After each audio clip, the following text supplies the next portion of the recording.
For decades, there was one unspoken rule in American life. The price you see is the price you pay. It was a contract, a promise. When you walked into a supermarket, picked up a loaf of bread, and saw a sticker that said $2.50, you knew exactly what that transaction would cost. It was simple, it was transparent, and most importantly, it was fair. But that contract has been broken. If you walk into a Walmart today, you might not notice the change immediately. The aisles look the same, the lights are just as bright, the shelves are still stocked, but if you look closer, past the shiny packaging and the familiar logos, you will see the infrastructure of a new reality being built right under your feet. Paper tags are disappearing, glass cases are locking up everyday items, and behind the scenes, a massive digital engine is waking up. By the end of 2026, Walmart plans to complete the rollout of electronic shelf labels, or ESLs, in nearly all of its 4,500 stores across the United States. To the average shopper, this might seem like a minor convenience, a way to save paper, or perhaps a way to keep prices accurate. But to those of us who study systems, who prepare for disruptions, and who understand how power works, this is not a convenience. It is a fundamental shift in the balance of power between the retailer and the consumer. This isn't just about saving a few cents on laundry detergent. This is about the transition from brick-and-mortar retail to software-driven retail. It is about the end of static pricing and the beginning of dynamic algorithmic pricing. It is about a world where the price of survival essentials, food, water, medicine, can change not just by the day, but by the minute, based on data they have collected on you. In this video, we are going to pull back the curtain on what is really happening inside these stores. We will explore why your groceries are being locked behind glass, how electronic labels enable surveillance pricing, and most importantly, what this means for your emergency preparedness. Because when the system becomes opaque, the only way to survive is to take control.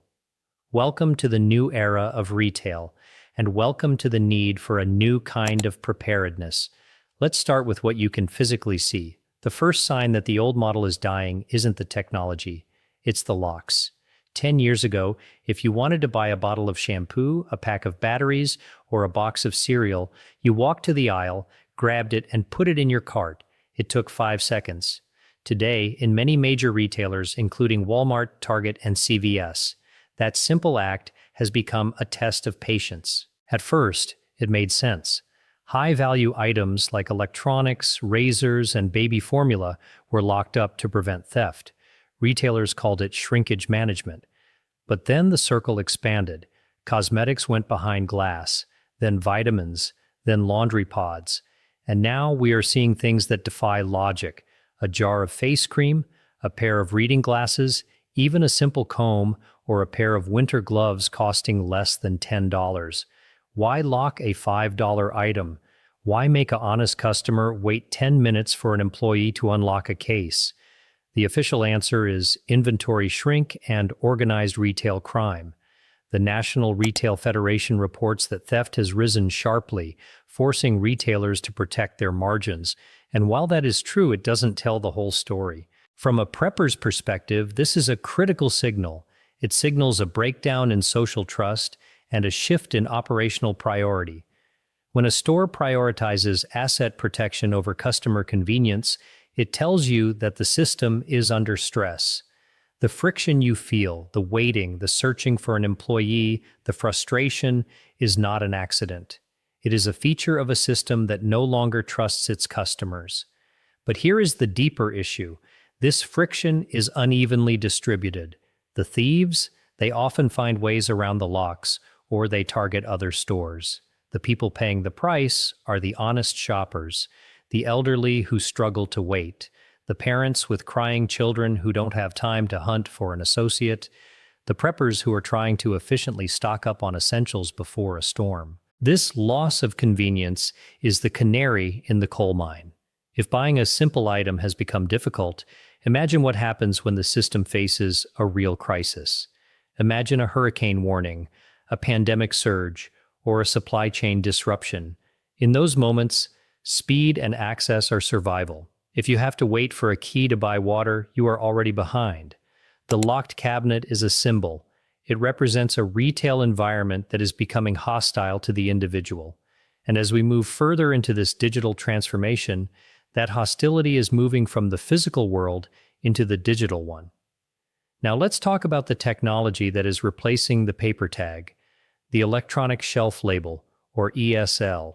Walmart has announced that it will roll out these digital tags across its entire network. On the surface, this sounds efficient. No more printing thousands of paper tags. No more sending employees to walk every aisle to update prices. A price change that used to take days can now happen in seconds from a central control room. Walmart says this reduces errors and saves millions of labor hours. From a business standpoint, this is undeniable. It is optimization. But from a consumer standpoint, it removes the last physical barrier to price manipulation. In the past, changing a price had a cost. You had to print the tag, you had to distribute it, you had to labor to replace it. This physical friction acted as a natural brake on how often prices could change. Retailers couldn't raise the price of milk by 10 cents every hour because it wasn't worth the effort. The price was stable, it was predictable. With ESLs, that friction disappears. The cost of changing a price dropped to near zero. And when the cost of change is zero, the frequency of change becomes infinite. This opens the door to dynamic pricing. You are likely familiar with dynamic pricing from Uber or airlines.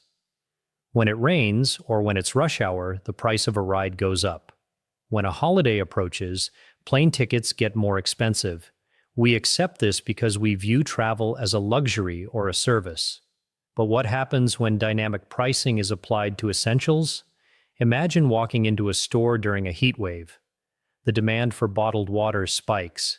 In the old system, the price might stay the same until the next weekly ad.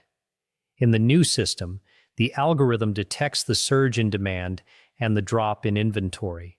Within minutes, the price on the electronic shelf label updates. Water is now 20% more expensive, not because the cost to produce it changed, but because the algorithm knows you need it now. This is not science fiction. This is the logical endpoint of software-driven retail, and it gets worse. There is a concept known as surveillance pricing or personalized pricing. This is where the price isn't just based on general demand, but on your specific data.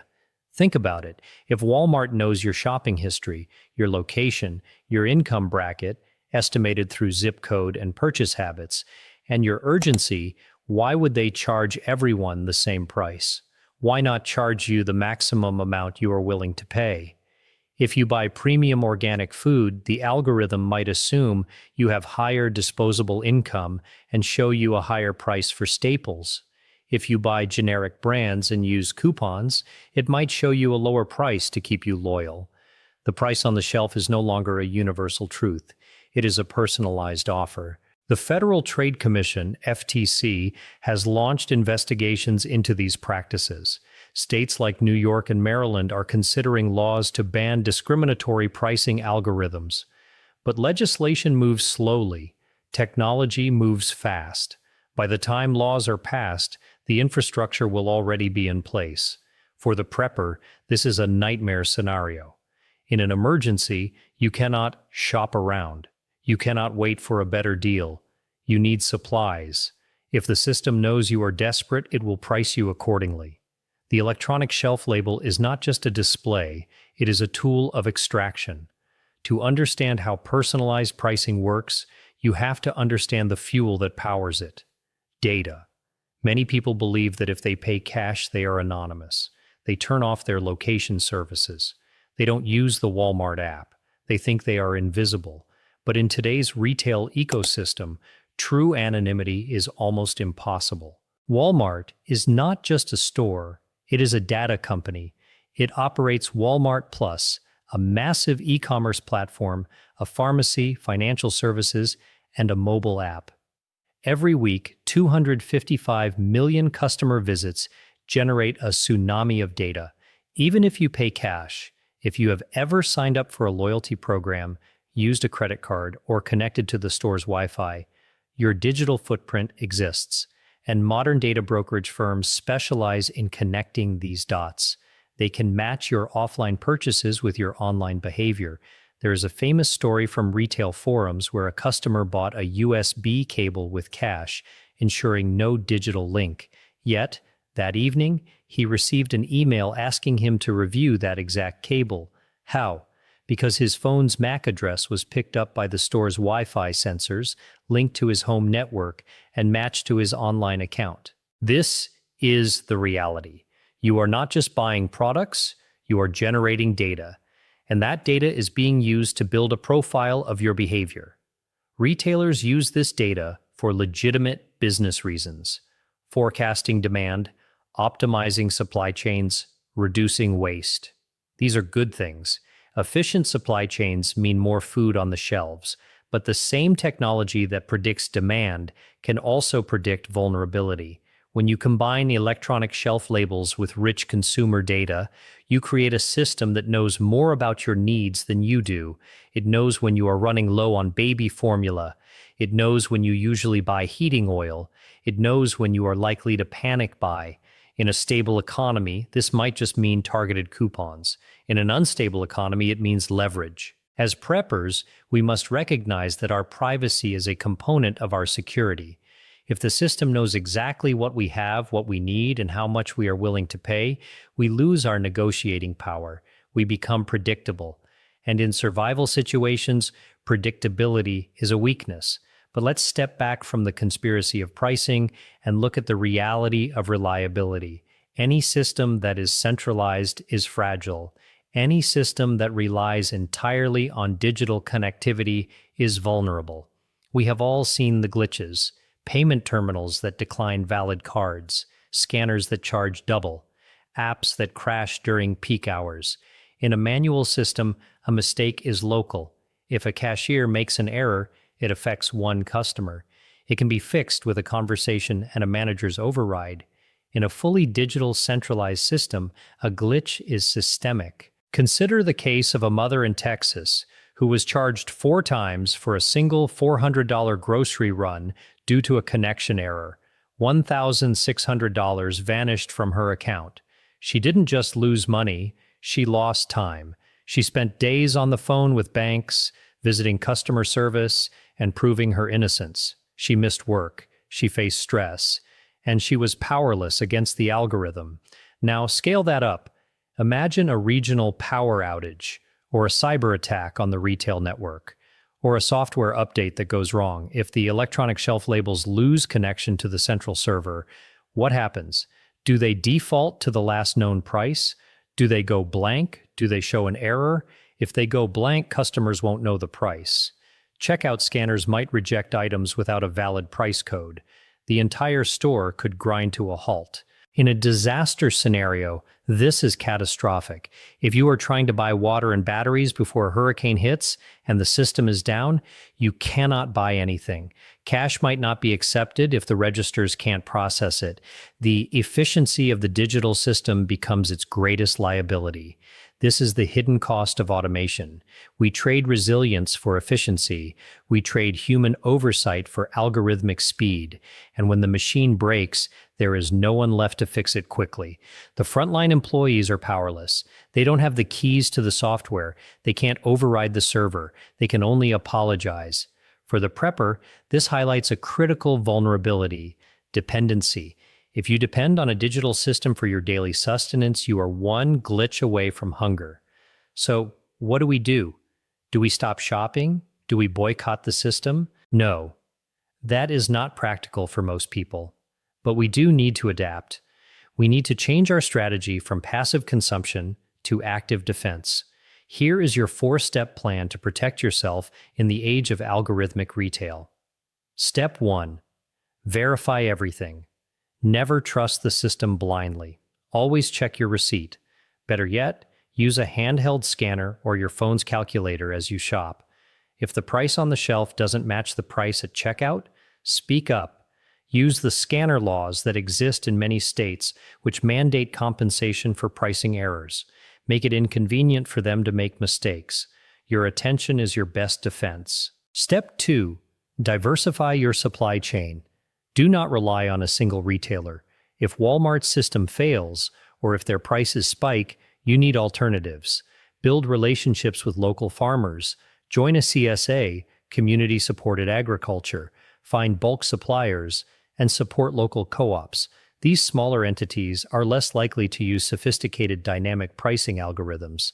They are more human, more transparent, and more resilient. Step 3. Go analog where possible. Reduce your digital footprint. Use cash for small purchases. Avoid loyalty apps if you don't need them.